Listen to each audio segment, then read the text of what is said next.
3, 2, 1, go. Salut tout le monde, c'est Vince. Alors aujourd'hui, nouvelle vidéo spéciale critique consacrée aux séries inconnues. Alors pour ceux qui ne savent pas du tout ce que c'est et pour ceux qui auraient complètement oublié, alors c'est les séries inconnues, c'est quoi? Eh ben c'est une rubrique que j'ai créée moi-même qui consiste à faire des points analyse critique sur diverses séries animées et TV qui ont été diffusées dans divers pays mais qui n'ont jamais été diffusées chez nous en France. Et évidemment j'en ai cité pas mal, comment dirais-je, des séries qui n'ont jamais été diffusées. Hein.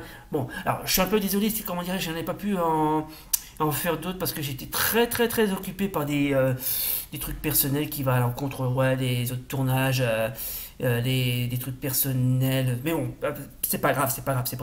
Alors je me suis dit, tiens, si j'allais en faire une parce que ça fait un petit moment que j'en ai pas fait. Bref, c'est parti donc pour notre rubrique spéciale série inconnue. Alors, tu es prêt? Donc, la série que je vais vous parler en premier, il s'agit de Sky Surfer, attendez, non, c'est... voilà, Sky Surfer Strike Force, voilà, tiens, puisque j'en parle, il s'agit d'une série américaine qui a vu le jour dans les années 90, qui parle de surfeurs qui combattent des méchants, donc je vais vous présenter les DVD, et ils sont en français. Oui, non, oui, je sais, oui, je sais, comme je viens de vous dire, c'est doublé en français, mais la série n'a jamais passé nos contrées. Allez savoir pourquoi. Hein. Donc, bon, ça c'est pas grand chose, comment dirais-je, de vous montrer ces deux DVD là, mais comme je suis un petit peu. Comme c'est assez stylé, ben, comment dirais-je, je me suis dit, tiens, si j'allais en parler, tiens, juste pour le fun, rien que pour le fun. Ah, bien tenté, monsieur propre. Bien tenté. Donc, puisqu'on parle de cette série, passons tout de suite au générique. Donc, comme promis, voici donc le générique de la série Sky Surfer Strike Force. Oui, c'est ça.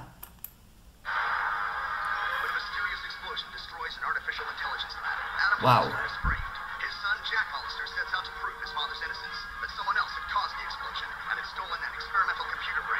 Ah ouais.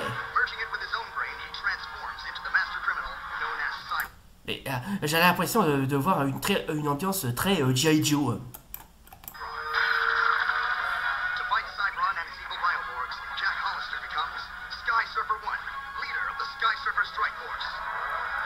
Wow. Non mais c'est pas G.I. Joe, c'est Masque. Hein.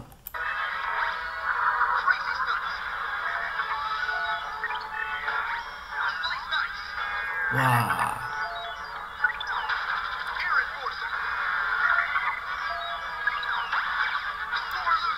Hey, c'est stylé. Ok, je confirme, cette série est stylée. Alors, tout ce que les moines m'ont appris, toute leur légende était donc vraie? Ouais, ça va, c'est pas ça, c'est très vintage, c'est très rétro, c'est, mais mine de rien, c'est à la classe, franchement, c'est à la classe. Voilà une hypothèse qui manque pas de piquant. Bah, ma foi, mine de rien, elle a l'air d'être sympa, cette série. Enfin, c'est un petit peu dommage qu'elle n'a pas pu, comment dirais-je, être diffusée chez nous en France, parce que je suis sûr que ça aurait un succès assez convaincant. Et d'ailleurs, très sincèrement, je regrette pas, comment dirais-je, de vous avoir présenté ces DVD. Et d'ailleurs, je sais pas, je demande toujours comment j'ai pu passer chez nous. D'ailleurs, la boîte qui a édité, comment dirais-je, ces DVD se nomme Rouge Citron Édition. C'est le petit logo qui produit ces DVD là. Bref, je ne sais pas du tout d'où ça sort. Je sais pas qui est ce studio d'édition. Je sais pas. En tout cas, quoi qu'il en soit, la série Sky Surfer Strike Force, bah, ma foi, mine de rien, elle a l'air d'être assez convaincante. Mais c'est rien comparé aux autres. Donc, la seconde série que je vais vous parler, il s'agit d'une série japonaise, et qui est une série animée japonaise qui se nomme Magical Taruto. Donc, je vais vous présenter comment dirais-je, ah oui, l'épisode 1. Waouh. Oh là là, mais c'est typiquement les années 90, se dit en passant. Oui, parce que cette série a vu le jour au cours des années 90, il me semble. Waouh.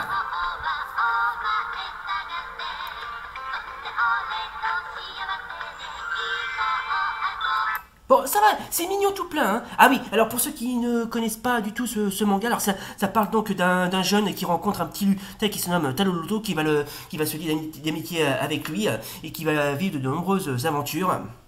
Et si je dis pas d'ânerie, ce manga a vu qui a été créé par le même mec qui a fait Golden Boy, hein, se dit au passant. Hein. Ah bah je le savais pas. Oui, donc comme je l'ai dit, le type qui a créé le manga Golden Boy, c'est-à-dire celui-là, voilà, je vais vous présenter comment dirais-je la couverture, voilà, Golden Boy Jump Comics, c'est Tatsuya Egawa. Ah tiens, justement, le voilà donc le fameux Tatsuya Egawa, c'est celui qui a créé Taloloto et Golden Boy, voilà. Voilà, enchanté monsieur. Alors, ça va vous sembler quasiment étonnant, mais mis à part que la série n'a jamais été diffusée chez nous en France, la série a été mentionnée dans un magazine du club Dorothée, c'est le numéro 10, la page 9, je vais vous le montrer. Excusez-moi, petit problème technique. Voilà, c'est par là, voilà.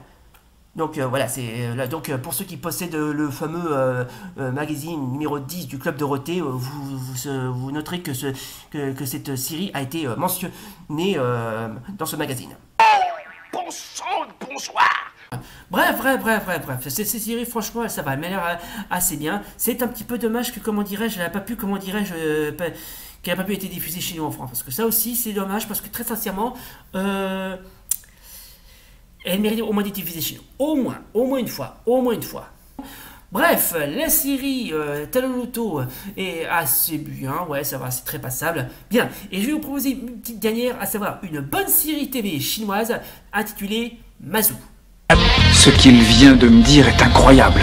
Voilà donc la série Mazu. Alors, la série est une série chinoise qui a vu le jour aux alentours de l'année 2008 et quelques, si je me souviens bien. Alors, de quoi ça? Alors, juste avant de parler de la série, je vais quand même vous présenter, savoir qui est donc cette fameuse Mazu. Ce serait bien plus... juste histoire de, comment dirais-je, que j'explique au moins qui elle est. Alors, Mazu, hein, qui signifie mère ancêtre, et est une déesse chinoise dont le culte peut être originaire de Fujian, s'étend principalement le long des côtes sud et de la Chine, Xinjiang, Fujian, Guangdong, ainsi qu'à Macao, Taïwan et au Vietnam. Les relations maritimes entre les régions abordant la mer de Chine méridionale et l'immigration chinoise en Asie du Sud-Est, expliquant qu'on trouve des temples qui lui sont consacrés dans de nombreux pays d'Asie, Malaisie, Singapour, Philippines, Japon, jusque dans les quartiers chinois de Los Angeles et San Francisco. À l'origine, protectrice des marins, elle a appris à Taïwan l'importance d'une divinité de premier plan aux fonctions multiples. Le petit archipel des Matsu et l'île principale de Pescadores Magong lui doivent leur nom. Alors, son nom en tant que mortel est associé à l'île Monyang.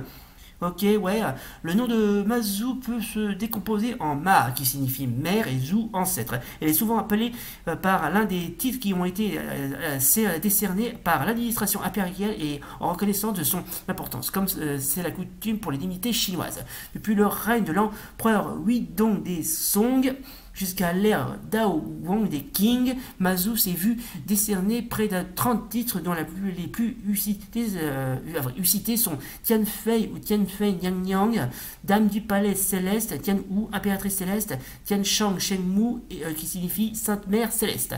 Waouh! Bon, ouais, bref, vous l'aurez compris, il s'agit d'une déesse...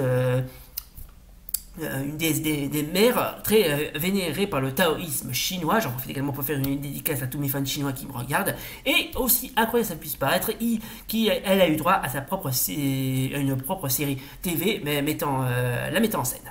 Donc c'est parti pour la série Mazu, ou plutôt The Legend of Mazu. Alors pour ceux qui ne connaissent absolument rien en la culture chinoise et qui plutôt le taoïsme, qui est la religion qui est pratiquée en Chine, c'est l'histoire de la déesse, de la légendaire déesse de la mer, à savoir Mazu.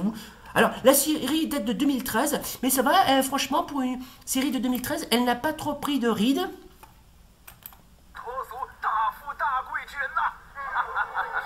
Voilà. Ouais, alors que... Alors comme c'est une série chinoise, il y a pas mal de drama, d'intrigue. Mais franchement, la série est plutôt bien, ça va, c'est très potable. Et ça ressemble plus à un film qu'une série. Hein. Voilà, c'est donc la fameuse Mazou, qui est la déesse de la mer dans le taoïsme. Enchanté. Waouh.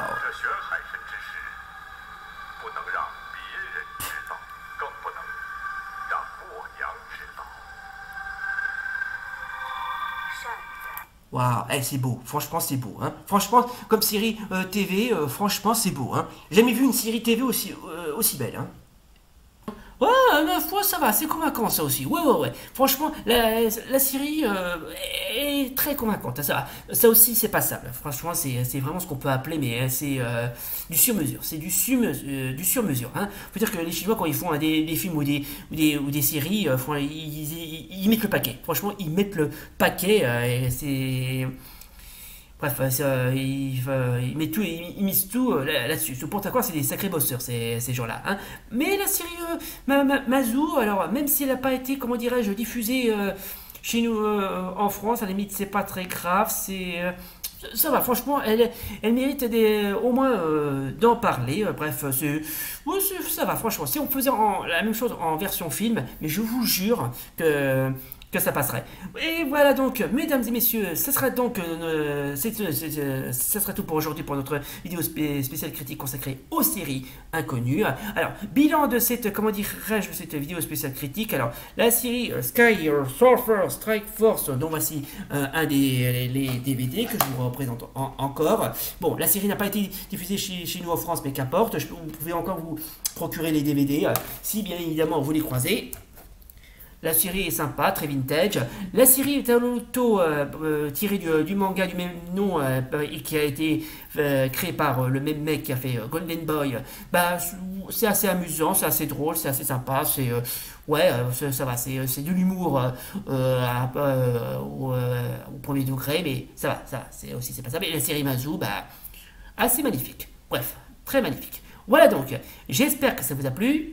Si comme d'hab, n'oubliez pas le pouce bleu et l'abonnement. Et d'ici là, salut. À la prochaine. Oh, et puis tant que j'y pense, j'aimerais dédier ce cadeau exclusif à tous mes fans.